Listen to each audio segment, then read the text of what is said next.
Some time ago, I moved out of my small home office bedroom where I created YouTube content. And even though I found a comfortable corner to work, it's been tricky to find balance between home life and work life.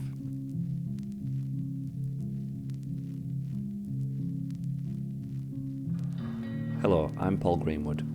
In this video, I'll give you a behind the scenes look at my new office and take you through the process of how I built everything from scratch.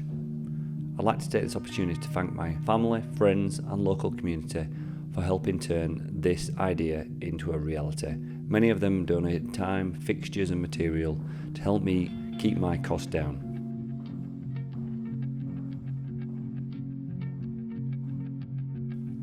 I started this project by looking at different spaces. Each space had positives and negatives. Some were slightly too expensive with extras I just didn't need, and a few were too small which I thought I would outgrow quickly. I finally settled on this, a 3.6 metre by 6.2 metre room in an old mill a few miles from my home. It ticks plenty of the boxes, but on close inspection it needed a fair bit of work before moving in. Between signing the lease and getting the keys, the landlord had patched up a few things. Even so, the place needed a first deep clean. Like many projects in my life, my mum is one of my biggest supporters. She came down to lend a hand and share some of her DIY experience.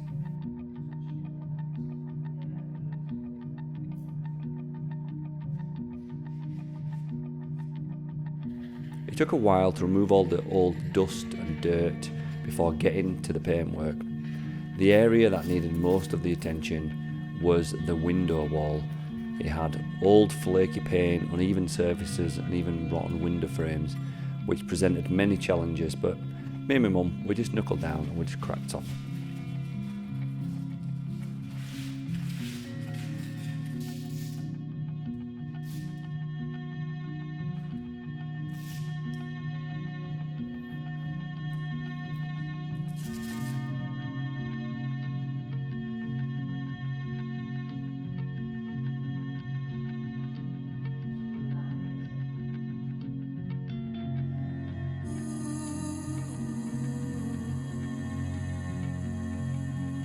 Being a business owner gives me the flexibility to work on projects like this. It also enables me to have time and experience with my family that I wouldn't usually have. And I know it's labour intensive, but I'm just grateful to be able to share these moments with my family.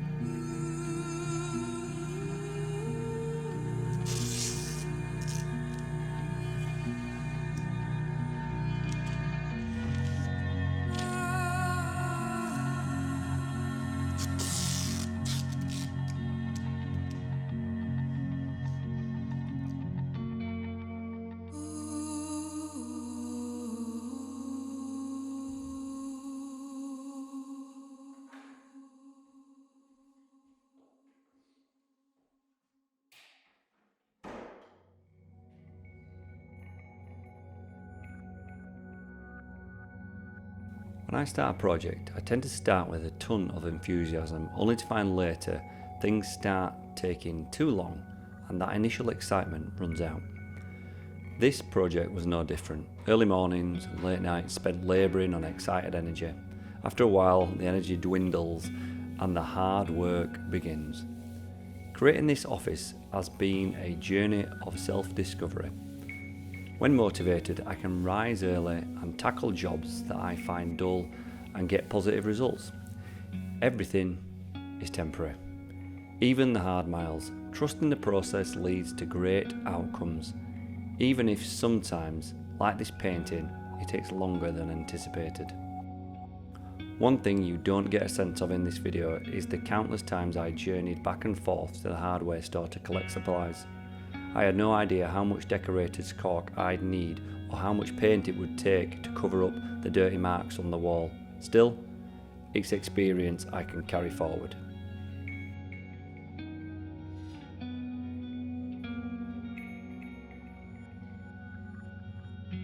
One of my least favourite and most labour intensive part of this build has to be the beam. It was covered in layer upon layer of paint. If I wanted to paint it, I would need to get rid of all the old paint and start again. This was the initial idea anyway. Some bits came off easily, but mostly it was painstakingly hard.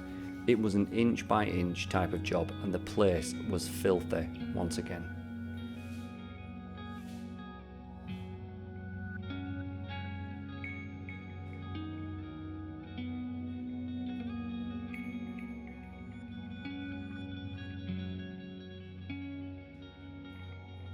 To get all the paint off the beam took about 2 days. It took plenty of wire brushing and some drill attachments I found in my parents' garage. Underneath all that paint I discovered an old beautiful wooden beam. Once I had put in all that effort to restore it, the last thing I wanted to do was to add more paint to cover it back up. Even though it wasn't something I'd planned for, it has fast become a favourite feature of the build.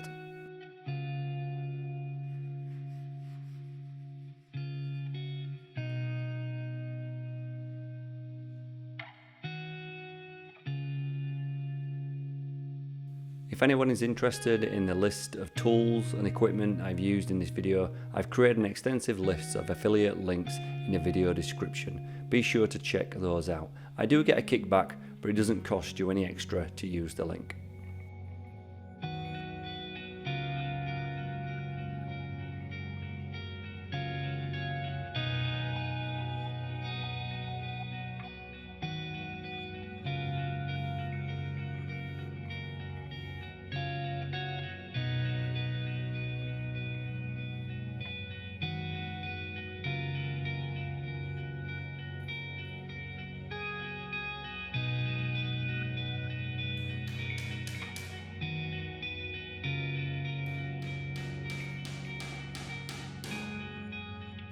Something else I discovered about myself is that I would rather build than buy. I'm a firm believer that there is enough stuff in the world already. If I can find materials, more often than not, I can create a solution. There is a local charity shop and cafe close to the office. I've attended business events there and donated furniture to them in the past. I was lucky enough to spot a desk on the top of some racking. It looked the right size, even though it was water damaged. They were surprised at my interest due to its condition, so they offered it for free. This is where you should never underestimate the power of building authentic connections in your local area. The kindness that you put out into the world has a way of finding its way back.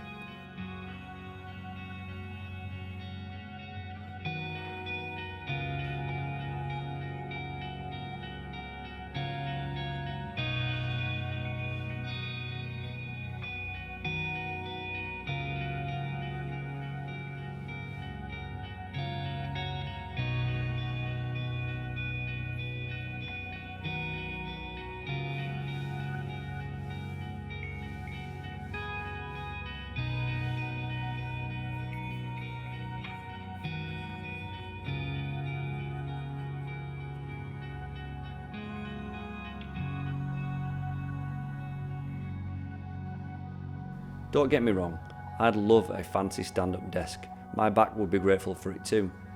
I don't think I've got enough subscribers just yet to acquire one of those for free, but if you're watching this and you want to send me one, reach out.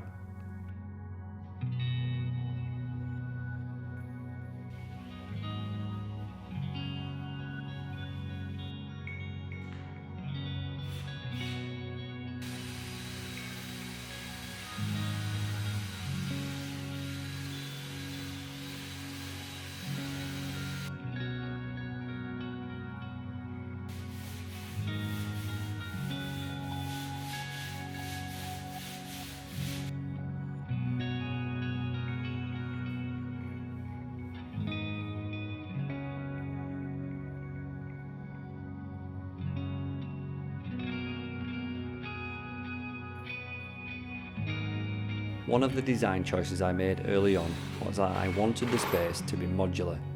It has to be functional as an office and also somewhere I can create content effectively. One of the many quirks of this office is that the floor is not very level. This has posed a few more issues to solve, and because I have about a billion ideas of how I want to utilise this space, I decided any desk or storage would be on wheels.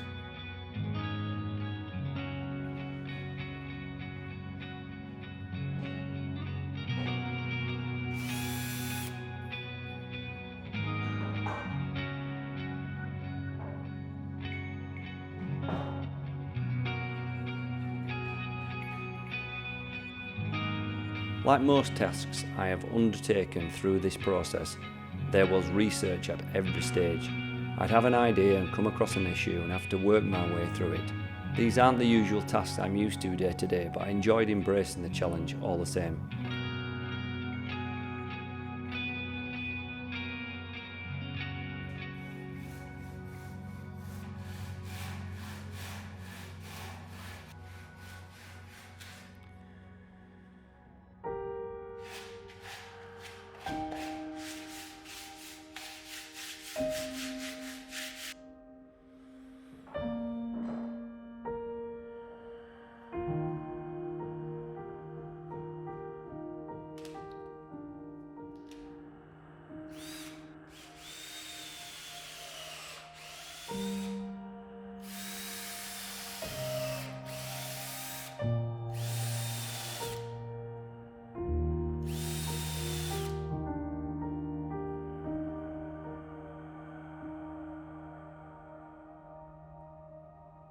I found that central to most things are a few fundamentals. Having the initial idea, doing research, planning and design, gathering resources and equipment, then executing, and hard work. Sometimes we move forward through a process easily. Sometimes we have to move forward and come back and tweak. At every stage there is an opportunity to solve problems and learn, which I find is a form of therapy.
Another factor that I needed to address throughout this process was the audio. Because of all the reflective surface, the reverbs of this space is shocking. To record videos here or do any voiceover work means fitting acoustic treatment. I even recorded a couple of Talking Heads videos. Here's a little example. Just entered the new week down here at the studio, and we've got some acoustic panels arriving this week, and the desk hopefully should be set up by the end of the week, so we can start maybe shooting videos, editing videos, and having a place to sort of hang out and do work, which should be nice.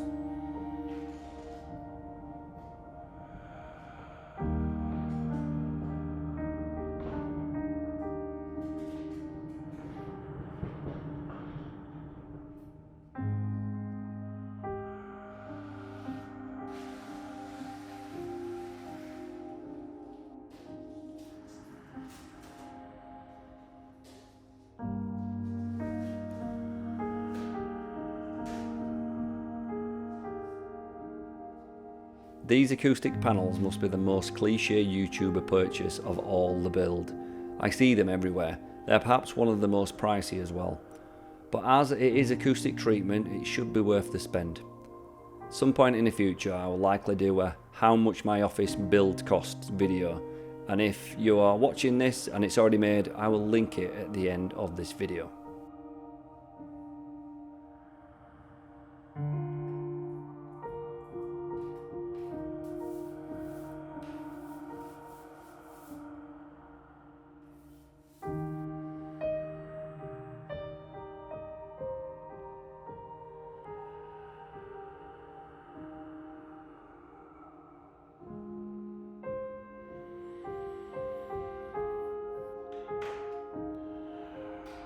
As a graphic designer, I create brand guidelines and colour palettes for all the work that I do. This office is no different. The paint colours are a reflection of my Paul Greenwood brand colour palette. I tend to lean towards muted tones with yellow and burnt orange as the brighter colours, but I always dress in way too much grey and black. It's only very recently that I even started to introduce colour into my wardrobe. I'm a work in progress, like everything else.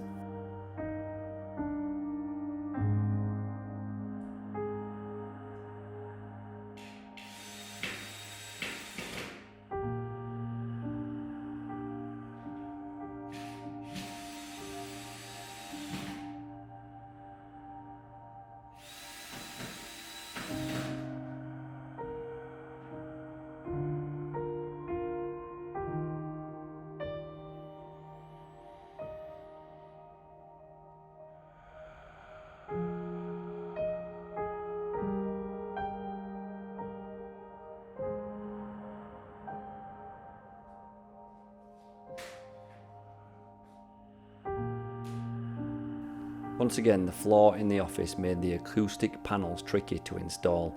The floor gets higher towards the wall and it took some interesting propping to get things level. It's easy to underestimate how much work and detail goes into an office build on YouTube. I love checking other people's spaces and they make these videos look so simple. What you might not realise is the 1 minute of video you just watched took me about half a day to film and install, and even longer to source the materials.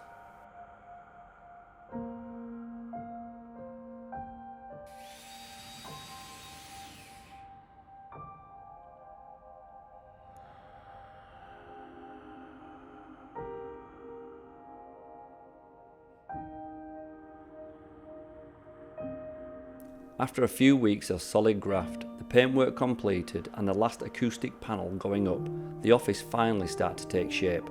With this, my mind began to focus on what I need to make this space a success. An office build project is pretty open-ended and ever evolving. I could just go on and on tinkering and adding things, but this is a distraction from its purpose.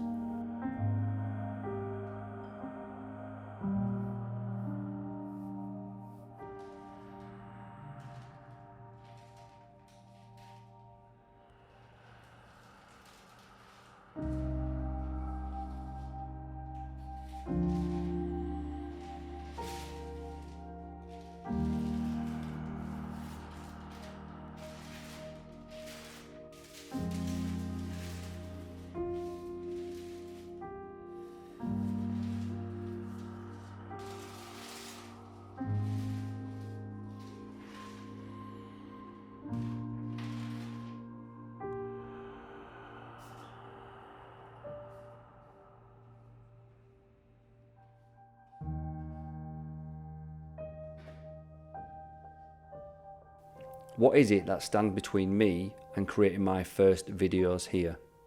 How do I create a minimal viable product? What gear am I missing?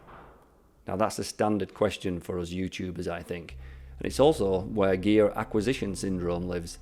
I need this thing to make good videos. It's easy to get carried away with. I've certainly fallen into this trap in the past.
In my experience, having the basics of good audio, high quality video and proper lighting is enough. However, one superpower that transcends the latest gear will be the ability to tell a good story.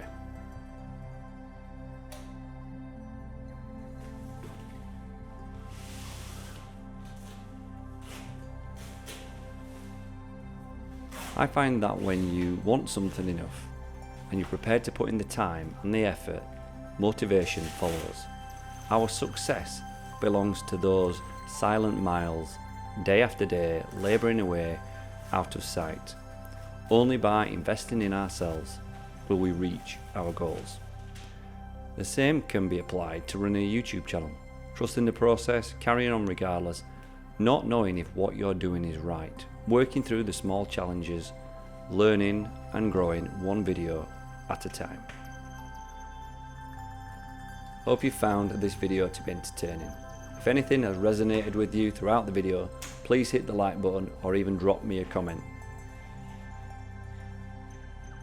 Here are a few more videos that I've created that you might be interested in, but until next time, thanks for watching.